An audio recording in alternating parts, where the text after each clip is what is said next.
Welcome back to Tide Pod on the YouTube home of Tide Illustrated. Jack Knowlton, Tony Sakalis coming to you the Monday after the Sunday big reveal of the college football playoff rankings, wherein Alabama was not selected to make the college football playoff. The Crimson Tide were the first team left out of the field. They were ranked 11th in the final college football playoff rankings, but of course, with automatic qualifiers and some decisions made by the college football playoff selection committee, they were omitted in favor of SMU, who took that final, I guess technically number 11 spot.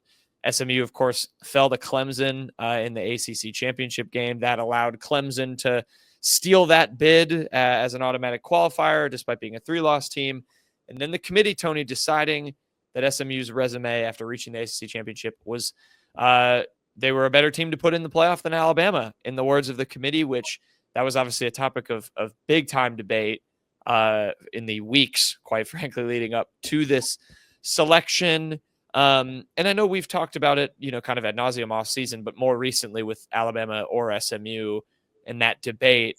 What did you think of the committee's decision? First of all, what did you think about ESPN getting usurped on Twitter for their own playoff selection committee with that news? I thought that was pretty funny. Yeah, good for them, because like ESPN drew that announcement out and out and out. And I hate this, like, we don't know it either. Yes, you do. Yes, you do. You're drawing it out to get television ratings. It probably still worked because we all watched it because you're waiting for it to become official. But yeah, credit to Brett McMurphy for giving us the news. I think I clocked it was like 33 minutes before ESPN did. But yeah, it was pretty.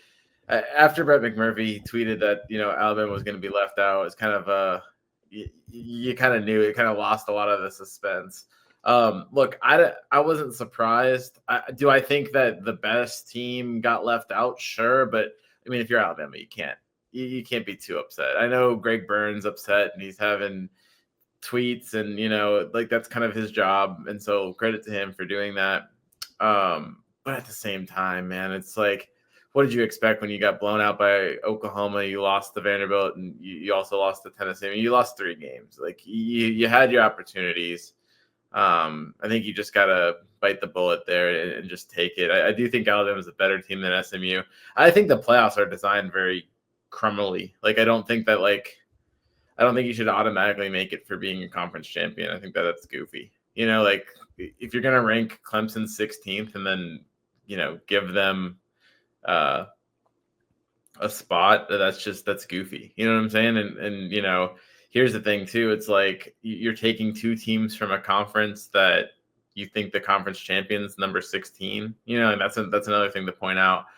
I think Alabama would beat all those teams. I think it's extremely goofy that you're going to have SMU play Penn State, 2 teams that I just think are overrated.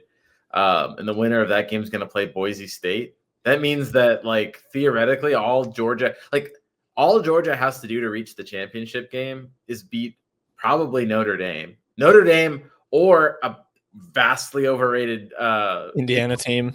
Yeah, so like definitely Notre Dame, because I think the Indiana team is another team that doesn't deserve to be there. Somehow they got all the way up to number 10. But yeah, so Georgia should be just licking their chops right now. I mean, they get probably Notre Dame, then what? I couldn't even tell you, because one of those Penn State, Boise and SMU, and like James Franklin only gets a ranked win once every like decade, and so like if he wins a game in the playoff by default by playing these overrated teams, there's absolutely no way he'll beat Georgia. That would be a humiliation. So Georgia's like assuming that like they can fix up Carson Beck's arm, or teach their backup to be a little bit better with the ball.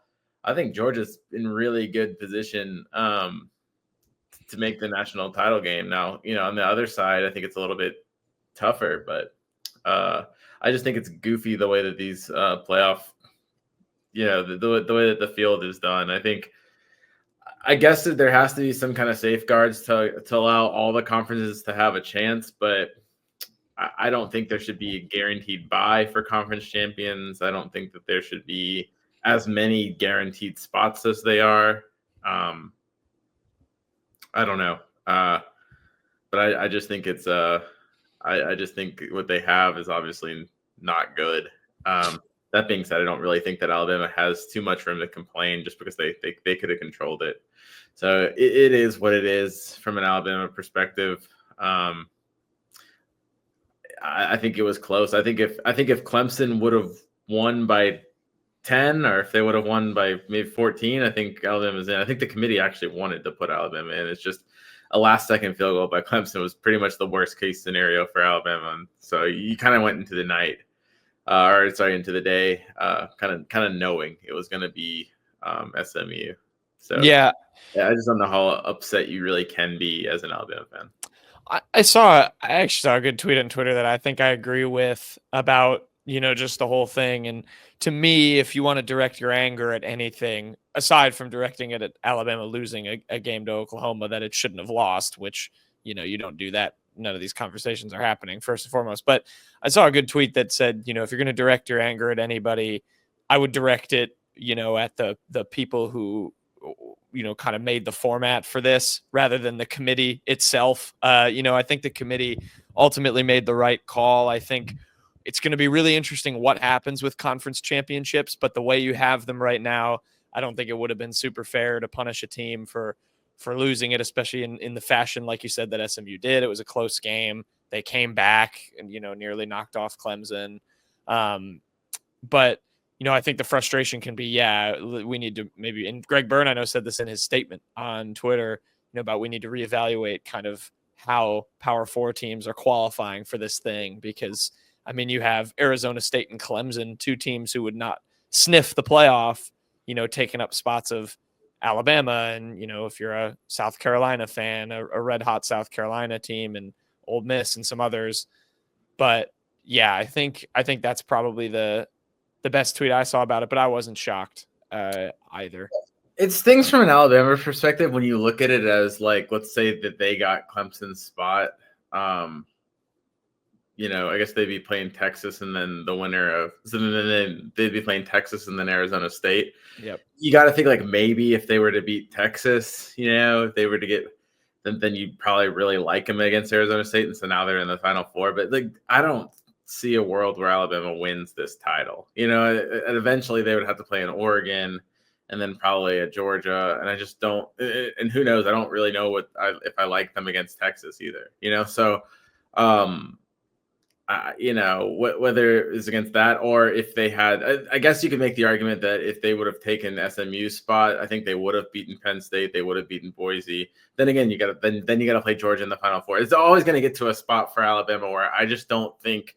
I didn't see the consistency you want to see from Jalen Milroe. I don't think he's a quarterback that can lead a team to a title, to be honest with you. Maybe he got hot, but that was unlikely. So, when you look at it from an Alabama perspective, if you're bummed out right now, not to be like to add on or anything, I don't think this team was going to win a title. Now, I definitely don't think SMU is going to win a title. I don't think SMU is going to have a shot at winning their first game, but I don't think that Alabama's losing. Had they been eliminated last year, I thought last year was a team that could win a title. This year, I don't think it's a team that can win a title. I think it would have been fun to see them in the playoff. I don't think they would have won a title.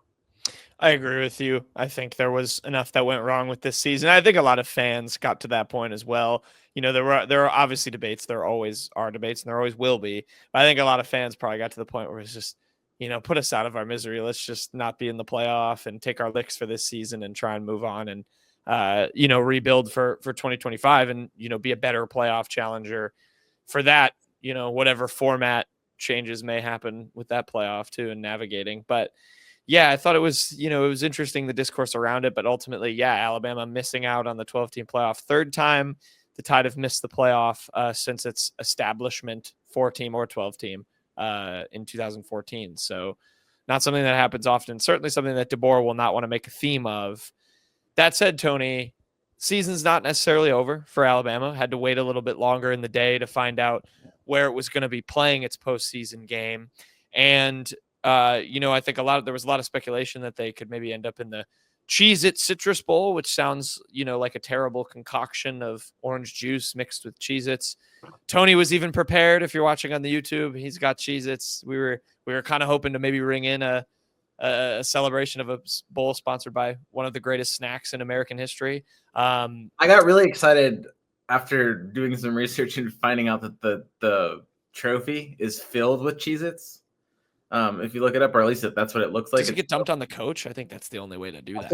I think there's Cheez-Its involved. There's also a Cheez-It mascot, like a big, like a big Cheez-It, big cheese. Yeah, a big cheese. The big cheese. Nothing will ever be as good just on Bull Talk. Like nothing will ever beat the Pop-Tart now. The Pop-Tart has set the standard. Can we just maybe can we replicate that? Can we have like a big Cheez-It? I mean, like Cheez-It. Taco Bell now gives you a big Cheez-It for what is tostada or whatever. Yeah. Let's life-size Cheez-It. Yeah. The problem with this is, of course, we won't get to be replicating anything as Alabama, reporters, and for fans, they won't get the spoils of a Cheez-It sponsor bowl because Alabama didn't get that bowl. It ended up going to South Carolina, who will play Illinois. Instead, Tony, the Crimson Tide have a rematch of course, their lone bowl game that you alluded to and their lone playoff game last year against Michigan in the ReliaQuest Bowl. They will play in Raymond James Stadium, home of the Buccaneers in Tampa. 9-3 Bama versus 7-5 Michigan. It's at 11 a.m. on New Year's Eve. An interesting bowl game. Tony. God, 11 a.m. Let's get that out of the way. Let's get that out of the way as beat writers. New Year's Eve, 11 a.m. You can get it done. You don't have to worry about racing to get to the ball drop wherever you're going to do it. If you're going to the game, you don't have to worry about that. You can have your plans. You can take it easy. Just enjoy the game. Don't have to worry about making plans. So too often we play these games at right at night. You're trying to get everything done and time to ring in the new year. I like the 11 o'clock time slot for this. It is a debate between reporters and fans. Reporters are much stauncher supporters of 11 a.m. kicks than fans are noon kicks. That there's a little bit of a discrepancy there when it involves working. But yes, 11 a.m. Yeah. If you're off and you're trying to watch this game, first of all, do you really want to put too much attention on this bowl game? Go watch some other games too after this one. It's like Alabama's not taking your time away. I love it. I think it's good. Yeah, and obviously it's an interesting matchup. I mean, to have this rematch, obviously Michigan, 7-5, not having the follow-up year to the national championship that they would have wanted. Obviously, it's a new coach, a bunch of different players, but shoot, I mean, they got the maybe biggest win in college football in the last 2 weeks, defeating Ohio State. I mean, maybe obviously, look ahead to Michigan and do all that in due course. But what was just your thoughts on that opponent and the game in general? It's a good helmet game. It's a good, helmet game matchup. Also, the last time that Alabama played a meaningless game against Michigan was the Citrus Bowl in 2019. I think it was 19 or either that or it was 20. I forget what the actual date. It was that season, right? 19 season. I don't know if it was on the 19th or the 20th, but that was kind of Mac Jones's coming out party, and perhaps we don't know what Jalen Milroe is going to do, but if he was to kind of opt out of this one, could be Ty Simpson's coming out party, and that will be kind of fun to see what the offense looks like with him in his first start, a full game. I don't know what he'll be going up against. I think, when you look at this matchup, Jack, one of the things is if it was going to be Alabama versus Illinois, which I think a lot of people thought, you kind of thought Illinois was going to try to win that one, right? Because they don't get there a lot. I think Alabama is probably running up against the Michigan team that's in the same spot as it is, and it's probably going to have a lot of opt-outs for this one too. I don't think, a lot of the stars from Alabama and Michigan probably opt out of this one. Now, I don't know, I don't know how it's all going to play out, but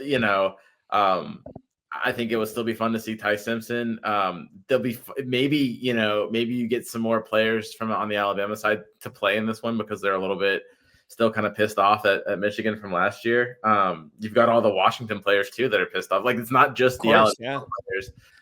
You've got the transfers from Jeremy Bernard. Is he going to want to get his rematch on Michigan? Galen DeBoer, all the coaches that came over from Washington. Are they going to kind of want to really get that I don't know, that revenge? It's kind of not the same because this is a meaningless game, but it's fun. It's fun to see Alabama versus Michigan. It's a good, I think it's more fun than seeing Alabama against like Duke. Like a game Right. that really, nobody really cares about that matchup. At least you're getting a blue blood program. It's going to look nice. You can lie to your grandkids and say that you went to a bowl game between Alabama and Michigan and make it seem like it was a bigger deal than it was. Yeah, absolutely. I agree with it from a marquee matchup standpoint. Even though it's a rematch and it happened last year, I think it's still fun. It's still two good brands, and yeah, I think that does play a factor into both the history with this game being last year and the Alabama players, like you mentioned, and just the opponent itself, how many players do opt in and out. And I do want to expand on that a little bit, particularly with Jalen Milroe, because I think he is going to be the guy that everyone keeps an eye on here in the next couple of weeks on whether he decides to play, whether he decides to opt out. Of course, has some NFL draft potential there. I mean, at this stage, Tony, obviously it's we only found out about the bowl game on Sunday, and it's still quite a ways away, but what would you kind of suspect? And obviously, you don't have to speculate too much. Or maybe what would you if you're advising Jalen Milroe, is this a game you play in, or is it something you try and sit out of and just stay healthy, look ahead to the combine and everything? The only thing I can see Jalen wanting to play in this game would be just the revenge factor of they knocked him out last game or last time he played him, and maybe have a better game. Also, it depends on Michigan still has a decent defense. If their players are going to play, it's one more chance to prove yourself to NFL scouts. But that being said, I think Jalen's going to get his NFL stock. Like that's going to depend on the combine, and so I would focus on that. From an Alabama perspective, I think it's way better if Jalen doesn't play. This game doesn't matter. Like if you don't need to try to stat pad to try to beat. Like if you lost this game to Michigan because Ty Simpson just wasn't ready to play, it'd probably be better. It allows you to look at Ty Simpson, and kind of see, is this the guy we want to trust from an Alabama perspective, or should they be looking at elsewhere? Should they be looking at other backups on the team? Should they maybe? I mean, look, Alabama can also look for a transfer quarterback if that's so happens to be the case. But I personally think that I'm kind of excited for Ty if he gets that opportunity to play. And I think it's one of those things where Alabama would definitely benefit from seeing what he has in basically an exhibition game. I'd like to see what he does, and maybe it's one of those games where he could get some momentum heading into next season. And that could really help Alabama. I think that really helped Mac Jones out, kind of like building on that Citrus Bowl performance when he played against Michigan, and kind of like developed some of that confidence, and it kind of built over to the offseason. Obviously, you saw what Alabama did with that 2020 team. I don't know if they'll have the same roster, the same type of roster as they did in 2020. That team was special, but I do think it's big to get momentum. Obviously, if Jalen wants to play, I mean, I don't think they're going to tell him not to, I just don't. I think it's probably best for both parties if he doesn't, just because he doesn't have to risk an injury.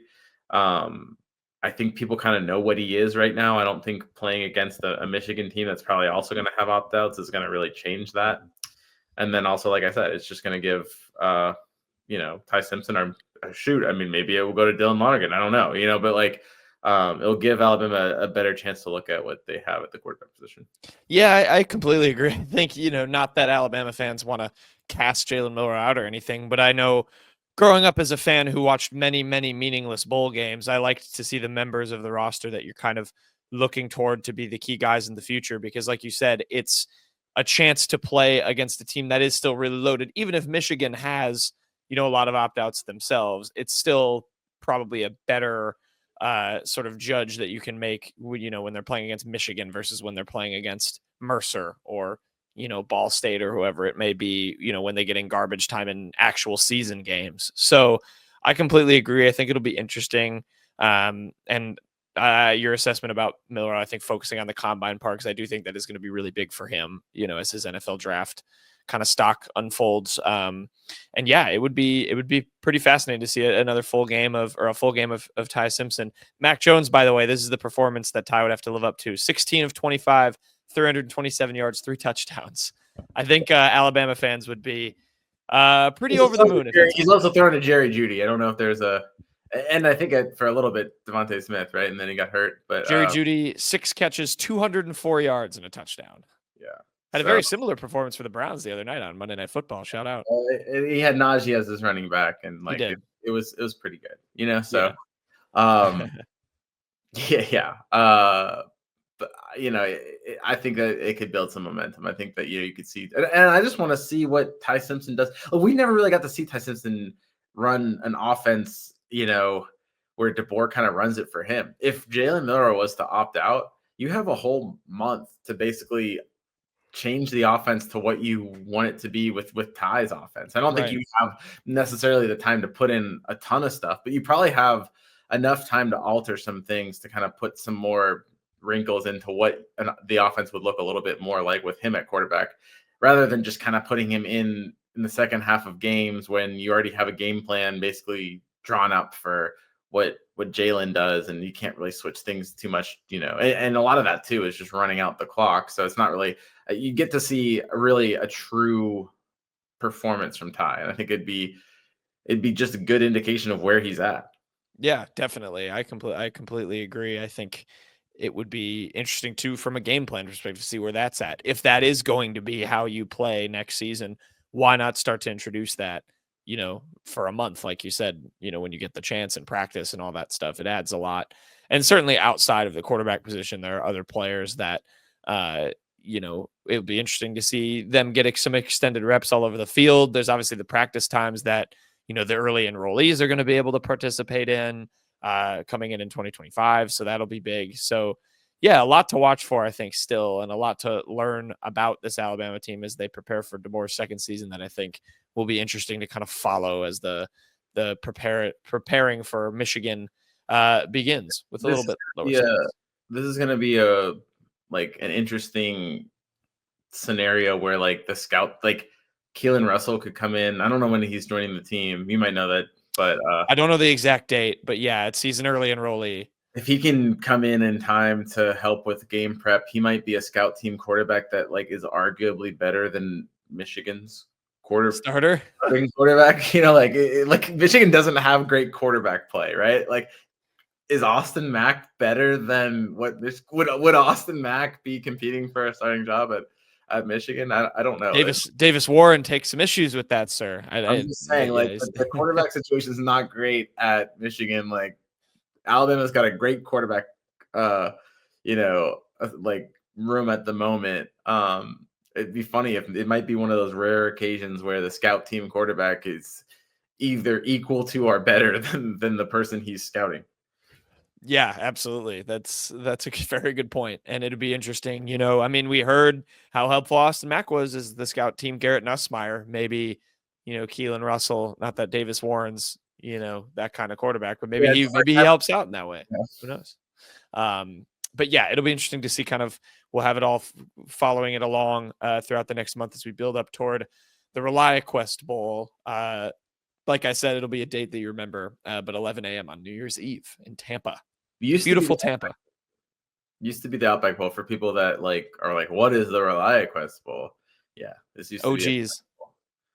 It would have been James Burnap, Australian natives, final game at Outback Bowl. Would have been just too poetic, but they had so fitting. This change in sponsorship.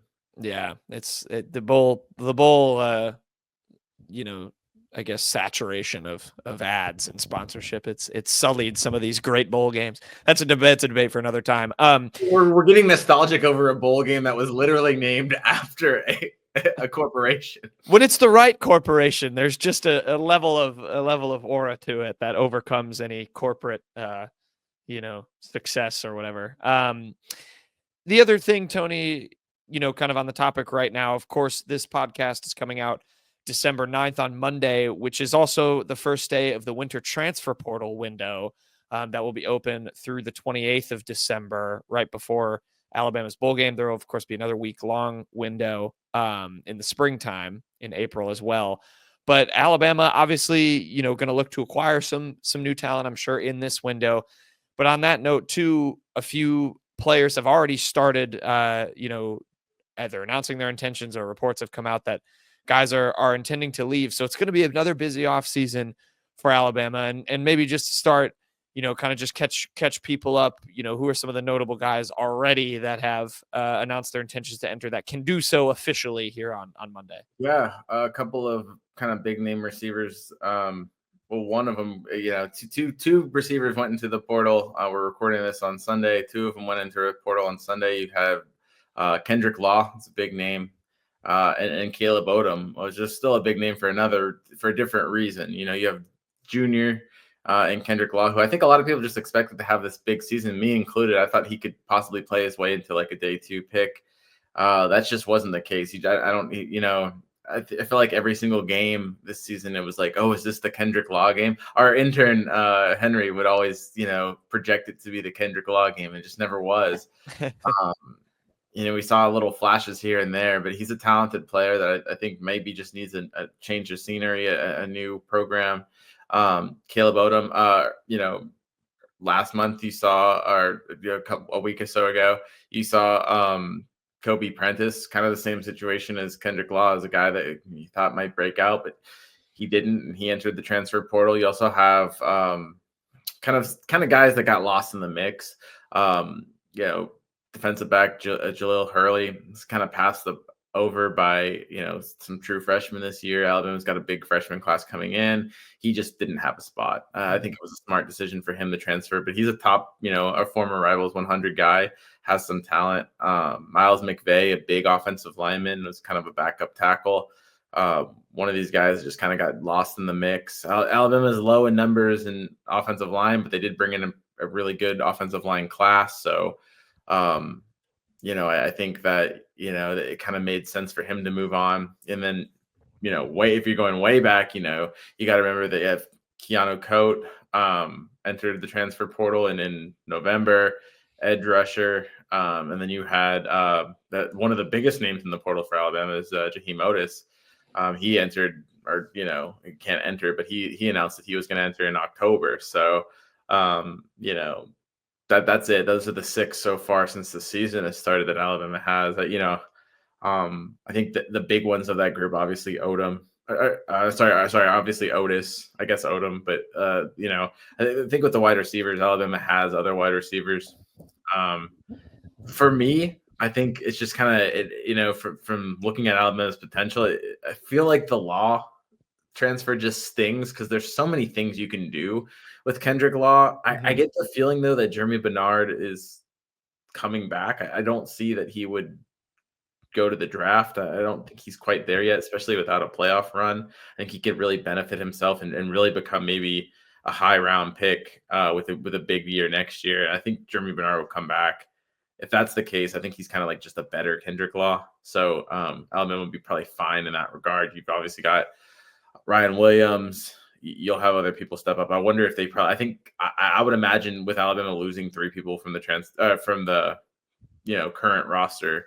I know they have Derek Meadows coming in. I think they're going to probably go to the portal to get an established veteran guy, and that shouldn't be too hard to sell. I know Alabama's receivers haven't really been lighting the world on fire like we thought with the Boers offense. I think that has to do with this is just a different look with Jalen Milroe, and like kind of everything revolved around him in this offense. I think you're going to see with a more pocket passer, because it seems like whoever steps in for Milroe is going to be more of a pocket passer. They're going to get the ball out to the receivers a little bit more. It's going to be less, revolved around the quarterback and quarterback runs and stuff like that. So I think it's a good offense to be a receiver in. Obviously, the Boers proved that during his time at Washington. So I think they'll be able to attract, if not a star name, just another guy like Jeremy Bernard, where it's like a guy that is on the cusp of being a star or number 2 receiver. They should be able to attract some kind of names like that. So I expect them to go after that. They probably need some help on the defensive line. I mean, there's a lot of teams that probably need help on the defensive line. It's a premium position. Same thing at the tackle position. Shoot, if you could get an established right tackle, something that's been bothering Alabama. That would be great. Those don't grow on trees; they're really expensive. So we'll have to we'll have to see what Alabama can muster up there. But that is a position I think that they'd attack, and then maybe tight end. They're losing a lot at tight end. You're losing Robbie Utes. You're losing CJ Dupree, just running out of eligibility. You do return Josh Cuevas. I think that's going to be big. But had some big catches this year, Josh yeah, Cuevas. I think he's going to have a big season, but I don't think you just want to rely only on him. I wouldn't be surprised if you bring in a tight end. I know they have a couple kids coming in this recruiting class, so maybe they're really high on them. I just wouldn't be shocked if they get a tight end. I'm also assuming that maybe you might see more departures there. Some of the people that if they're not ready to step up, I think it might be time for them to leave. If we're just speculating at the moment, Yeah. but we'll just kind of have to see. That's kind of a position I think I'd label as a need. Yeah, there's a lot of them in terms of need, and I think it's going to be expectedly going to be a busy window. And to go back to some of the guys that have entered for Alabama, and that's a good summary there. I think obviously you had the three just recently on Sunday, and McVay, Lawn, Odom, and I don't think they're necessarily too much of a surprise, and you didn't you don't really chalk them up as massive losses. It obviously sucks to lose anybody. Odom, of course, had kind of this blitzing potential. He was a guy for me that like I feel like that's the biggest one in terms of your long-term potential and upside that you kind of are losing and him going elsewhere just because of what all the stuff we heard of him into fall camp. He was a converted tight end, of course. I mentioned needs a tight end. They switched Odom over to the wide receiver position, but the reps in game never really matched the hype that he got, I think, coming into the season. But certainly, the potential to still break out. I think you're replacing it with Derek Meadows, though. I think Yeah. you're getting another high potential Rivals 100 style receiver. Yeah, bigger receiver. He's 6'6". Yeah. Yeah, so I think that you're getting that guy, a guy that like has tight end height and wide receiver skills. So I don't necessarily think that they're losing it there. I mean, obviously, you have to at that point be high on Derek Meadows, but it's not like Caleb Odom's like super proven himself at this level anyway. So you're losing a lot of potential, but you're getting in a lot of potential, and so I think I don't think that's a huge loss. I'd be more concerned out of the people they lost. Really, out of the people they lost, I would say Jaheim Otis, right? It has to be the biggest in terms of that's a position that they need, and now it's a position that like they don't have. But everyone, the other ones are kind of more replaceable. Maybe Kendrick Law. I like how crafty he is, but I don't necessarily think you're losing all that much there. Kendrick Law's legacy will be the, of course, he could bench 300 pounds and run a 4.2. Apparently, that was the I remember preseason report that got him a lot of the buzz that he got. But yeah, it'll be interesting moving forward. And I think to go back to the positions of need for me, the two, and you touched on them, that I'm really intrigued to see are offensive line. I know defensive line is a huge need too, but I'm curious offensive line and then in the secondary, because those were two positions that they signed a lot of players, like you said, had one of the better offensive line hauls in the country, added 3 good DBs in the freshman class. And I think DeBoer, when we talked to him on National Signing Day, seemed satisfied with, those hauls, but he was also very explicit and said, we didn't have enough players at both positions or in both units last year. And so I wonder how much you hammer it out. And it's interesting too, because especially in the defensive back room, you've got guys like King Mack, Cameron Howard. You saw Deshaun Jones emerge, 3 transfers from last year. How do they kind of continue to grow? But, those are probably my two, along with defensive line. Yeah, I think you need a tackle, an offensive tackle. You need to find that guy. It could be Elijah Pritchett, just the light bulb finally clicks for him. Same thing with, oh my gosh, I can't think of his name. Mr. Wilkin Formby, Taco Casa. Thank you. Heir himself. Yes, Wilkin Formby. I think Michael Carroll is like the 5-star guy they got. I think he's actually a guy that you could probably put inside. He's 6'6". I mean, you could play him at tackle.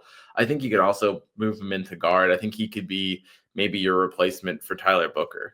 But you also have Geno Vandemark. I think you have him for another year. Am I right? Yeah, I believe he is back. Yeah, I believe he so I was a mean, junior you this can year. plug him at a guard position as well. I don't think Jaden Roberts will go pro. I don't know he could. If he does, then you really do need Gino Vandermark. But I kind of like the idea of moving Carroll to that guard position and playing him next to Proctor, who at this point will be a veteran. Um, I think that that's pretty solid. And then but you still need to find that right tackle, and so um, that is going to be an area of need for Alabama. And then I think they need an edge rusher, somebody that can get sacked. I think if you look at this defense, look, this is a great. I thought this defense is pretty good. It couldn't get off the field. Why couldn't it get off the field? It couldn't bring down opposing quarterbacks. It couldn't finish the job. It couldn't get home. You didn't have uh, a Dallas Turner or a Will Anderson. And I know that those players don't grow on trees. Those guys are elite talents. You kind of have to hope that Quay Russell is some version of that guy, and then he can provide that pass rush. But I think if there's one area that you could, I don't know how much money Alabama has to spend, but I think that'd be a great way to spend it if you can get an edge rusher that you think can really make a difference.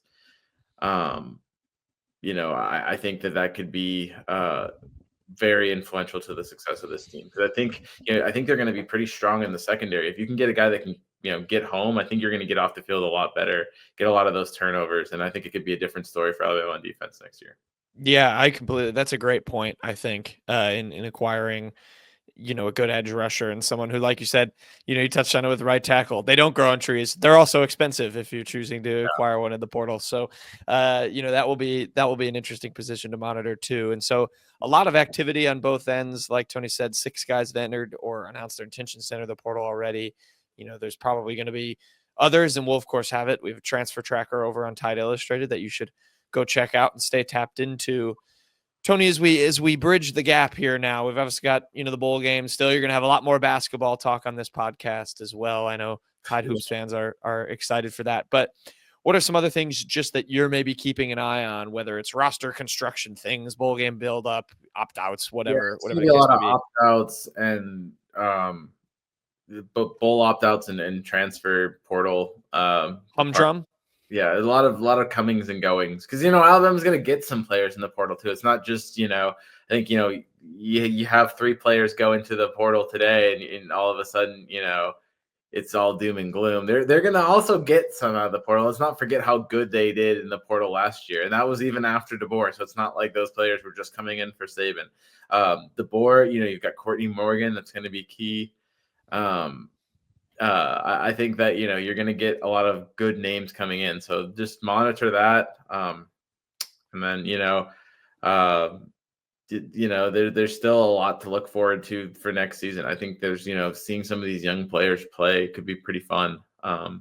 Moving forward, I think that'd be kind of cool. I think maybe, like, I'm not trying to like say who's going to opt out and who's not. And you got a guy like Malachi Moore, right? Does he want to play in one more game at Alabama? Like, he's a guy that you could totally see that. I don't want to like take that out of his hands or say that he wouldn't do that. But if he does decide to, sit out this game, like, for whatever reason, you've got guys there in the back half of the secondary that you're kind of excited to see. Do you see maybe a Xavier Mincy kind of come in and play a little bit more, or something like that? I think Malachi might be not the best one to bring up, just because like I kind of think he's going to want to play in that final Alabama game. But I think it's also just interesting to see like what, like, under Saban, you didn't have a lot of opt outs, and I don't think that's necessarily like, I don't think you can like point to DeBoer and say, oh, he doesn't have the command. But I think it's also a good opportunity to see, like, how much of these people really take the Alabama standard, and is it going to become an Alabama thing to not opt out? I really don't have an answer to that. I could see it go both ways. I could see Alabama surprising people with having a lot of players wanting to play in this game, and maybe be kind of pissed, maybe have a lot to prove. And then I could also see Alabama players just being like, you know what, I'm done with this season. It was a weird season. Let's get it. Let's leave. So Yeah, I think that's a good point. It's interesting to see how DeBoer's kind of stamp on the program, what it'll be in terms of guys who opt out, and where that narrative goes for Alabama. I think it's interesting. one more thing too, Yeah. Alabama has not had a they have had a 10-win season in every season since 2007, since Saban's first year. So that's another thing to monitor. I mean, that was a streak that Alabama is super proud of. Can they win this game and get to double digits? Also, if DeBoer wins this game, he'll have more wins than any other first-year Alabama coach. Currently, he's tied with Frank Thomas. He'd have it all to himself. So little things like that kind of are neat little storylines to follow. I think the double-digit win thing's a big reason to play this game. I think that's a cool stat. For 2007, that's a long time to have double-digit wins, and I think that's a great sign of a program. You look at some of these teams.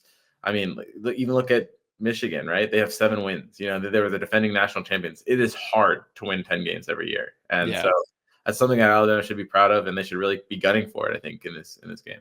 I agree. That's a crucial streak. I mean, that is a lot of college football would kill to have a run that long of having double-digit wins. I think that's impressive. So, yeah, we'll see.